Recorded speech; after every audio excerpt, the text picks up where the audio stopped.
Selamat pagi pemirsa, kembali bersama saya Muhammad Agung Baskoro di IB News. Berikut berita pertama. Kondisi jalanan ibu kota yang semakin padat membuat sebagian pengendara memilih masuk ke jalur busway. Pemberlakuan denda yang besar oleh Pemprov DKI dan Polda Metro Jaya kadang-kadang menjadi solusi dari ketidakdisiplinan para penerobos jalur busway.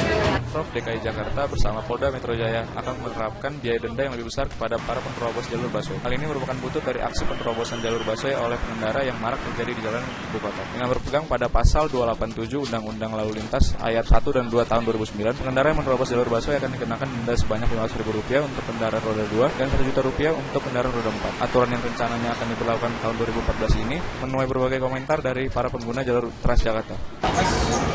Kan sekarang kan pemerintah dan kepolisian sudah membuat peraturan bahwa penerobos busway motor akan didenda Rp100.000 dan yang mobil Rp1 juta. Bagaimana menurut Anda? Ya kalau menurut saya sih ya kebijakan yang baik ya, soalnya di samping nanti kan busway kan kalau dimasukin jalan lain dia juga tingkat yang tadinya cepat jadi berkurang gitu. Kalau menurut saya sih memang sangat efektif ya Mas ya, karena kan memang terkadang kalau pengguna busway ini kan pengguna jalan raya khususnya itu kan kadang suka yang namanya melanggar peraturan, itu kan sebenarnya nggak boleh. Sementara pendapat berbeda diutarakan oleh sebagian masyarakat yang merasa keberadaan jalur busway dan sanksinya belum memberikan manfaat bagi kelancaran lalu lintas ibu kota.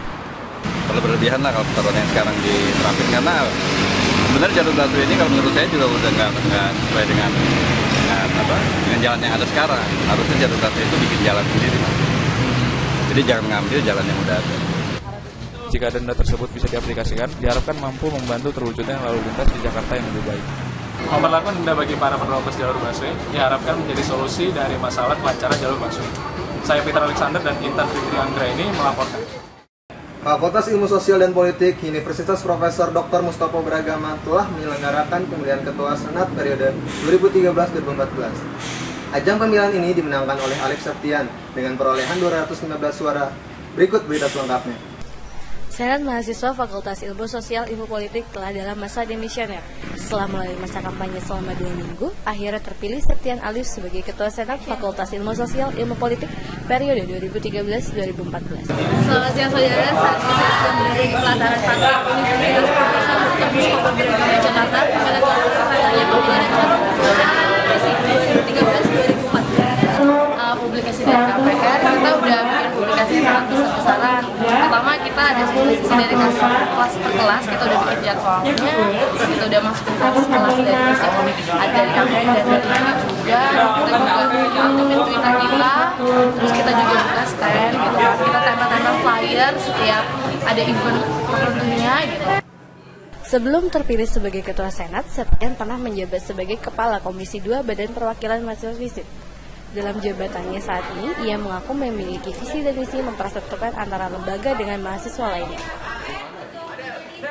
Visi saya ada 3. Yang pertama solid, yang kedua amanah, yang ketiga harmonis. Solid di sini saya mencoba menciptakan senat FISIP yang kuat dalam dan kuat keluar, satu barisan satu FISIP. Yang kedua adalah amanah. Saya akan menjalankan aspirasi mahasiswa FISIP dalam bentuk kegiatan satu suara FISIP. Yang ketiga harmonis, bersama seluruh sivitas akademika, lembaga, senior, junior, dan alumni untuk memajukan FISIP. Program kerja pertama ini. Kalau untuk program sendiri, kita masih menunggu dari BPM-nya. BPM mengeluarkan angket untuk mahasiswa umum. Dari situ rekapannya yang akan menjadi program kita nanti. Septian mengungguli 3 kandidat lainnya dengan jumlah suara 215. Sebagai Ketua Senat terpilih, Septian mengaku memiliki program kerja yang dilakukan nantinya masih menunggu peraturan dari BPM FISIP. Banyak harapan mahasiswa umum yang digantungkan kepada Septian, salah satunya Afriza, mahasiswa umum yang telah mengikuti pemira sebanyak 3 kali. Ya menurut saya Ketua Senat sudah melakukan yang terbaik semuanya sudah melakukan kampanye dan menunjukkan yang terbaik agar bisa dipilih sama semua mahasiswa FISIP. Kampanye terjadi itu sebelum UTS karena kelas banyak yang kosong lewat dari kampanye monologis. Kedepannya mungkin kita bisa mengatur jadwalnya jauh sebelum UTS agar semua kelas bisa. Dalam pemilihan ini terdapat 4 calon kandidat lainnya, diantaranya Ajeng Paramita, Muhammad Ridwan, serta Anzala Rianto. Antusiasme mahasiswa untuk mengikuti ajang pesta demokrasi yang dilaksanakan oleh para mahasiswa. Demikian dapat kami laporkan. Resi Dewiani, Intan Fitri, melaporkan dari Jakarta. Salah satu olahraga yang sedang menjadi tren di masyarakat saat ini adalah jogging. Dari anak muda sampai dengan parubaya melakukan aktivitas tersebut dengan berbagai motivasi. Berikut liputannya. Olahraga merupakan kegiatan yang sangat penting bagi manusia.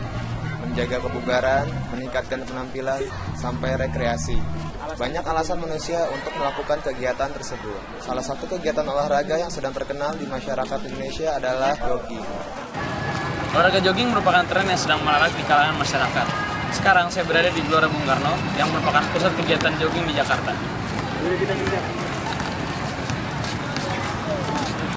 Jogging adalah olahraga yang sangat sederhana dan mudah untuk dilakukan karena tidak memerlukan peralatan apa-apa, hanya semangat dan tekad yang bulat untuk hidup sehat. Banyak orang yang memang menjalankan olahraga ini menjadi rutinitas, tapi ada juga yang hanya jogging jika ada kesempatan karena kesibukan. Mulai kapan kegiatan jogging kayak gini?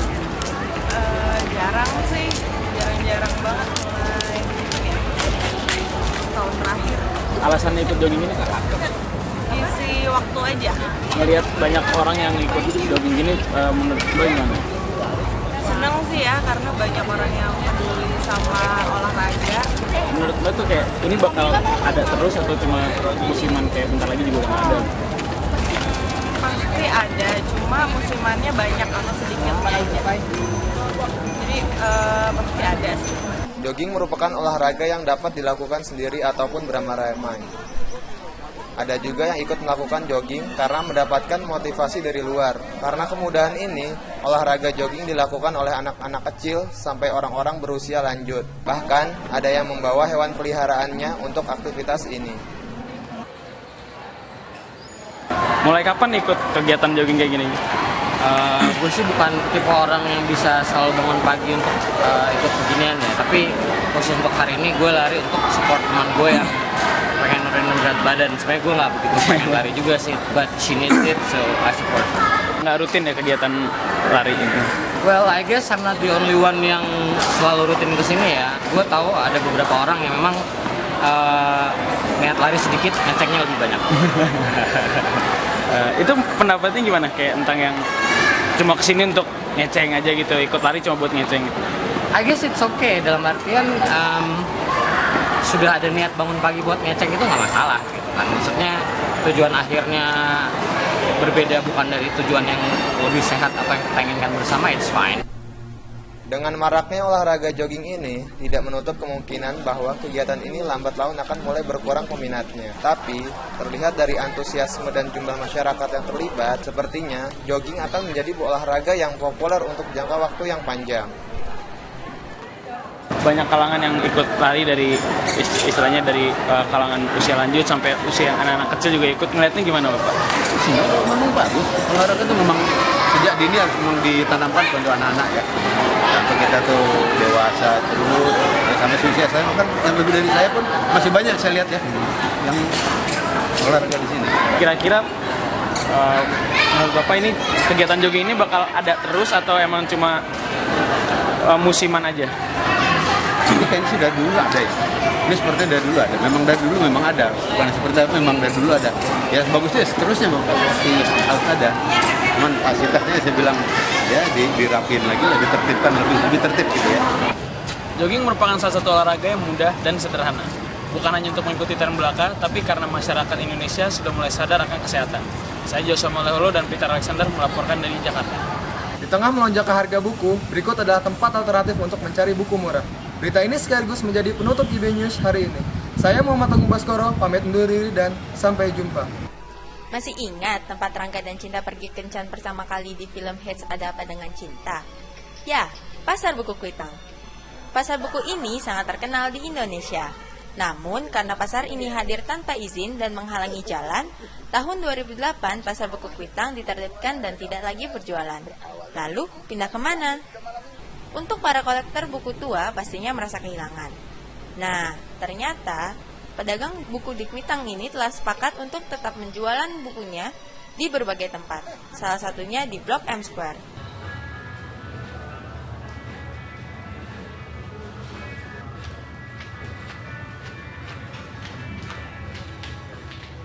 Saya sedang berada di lantai basement Mall Blok M Square, di mana terdapat banyak buku murah yang dijual di sini. Mau tahu lebih lengkapnya?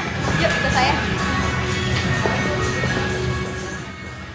Di tahun 2010, pengelola Mall Blok M Square mengumpulkan para pedagang yang pernah berjualan di Kuitang untuk membuka tokonya di sini. Saat ini, kios buku murah di Blok M Square mencapai 300 kios. Salah satunya Mas Soleh, yang sejak tahun 2010 telah menetap di Blok M Square dan menjual bukunya di sini. Mas, kalau di sini Mas Soleh udah jualan berapa lama? Jalan 4 tahun. Mas jual buku apa aja sih? Apa aja? Ada novel, mahasiswa, pelajaran di sekolah SD, SMP, SMA. Gitu. Terus yang paling banyak dicari buku apa tuh Mas? Kalau untuk perguruan tinggi, manajemen akuntansi. Buku yang dijual di Blok M Square sangat beragam, dari mulai buku pelajaran hingga novel. Omset yang didapatkan Mas Soleh mencapai 2 juta rupiah per hari, bahkan meningkat sampai 5 juta rupiah per hari di tahun ajaran baru. Pengunjung yang berdatangan juga datang dari banyak tempat, salah satunya Mas Rio ini, yang rela datang dari Bandung untuk membeli komik tahun 80-90-an. Menurutnya, walaupun bekas, kualitasnya masih oke. Untuk kualitas bukunya yang harus dapat di sini kan ini harus second kan? Bisa kayak masih yang plastiknya masih baru tapi dengan harga. Sejak adanya pasar buku di Blok M Square, tidak hanya penjual dan pembeli saja yang diuntungkan, namun juga pengelola. Kabarnya, Blok M Square telah menjadi ikon dari pasar buku terbesar di Jabodetabek. Keuntungannya apa tuh Pak? Ya, keuntungannya kalau buku ini sudah termasuk salah satu ikon M Square. Oh gitu. Karena pedagang buku ini sudah dikenal bukan hanya di Jabodetabek ini, seluruh Indonesia. Oh gitu ya. Jadi pembelinya bukan hanya di Jabodetabek, sudah dari seluruh Indonesia. Jadi, untuk para pecinta buku murah, kalian bisa datang ke Blok M Square di lantai basement Jakarta. Dengan banyaknya kios buku di Blok M Square Jakarta menjadikan Blok M Square sebagai ikon toko buku terbesar di Jabodetabek. Saya Intan Fitri Anggraini dengan Rian Hestri Deviani melaporkan dari Jakarta.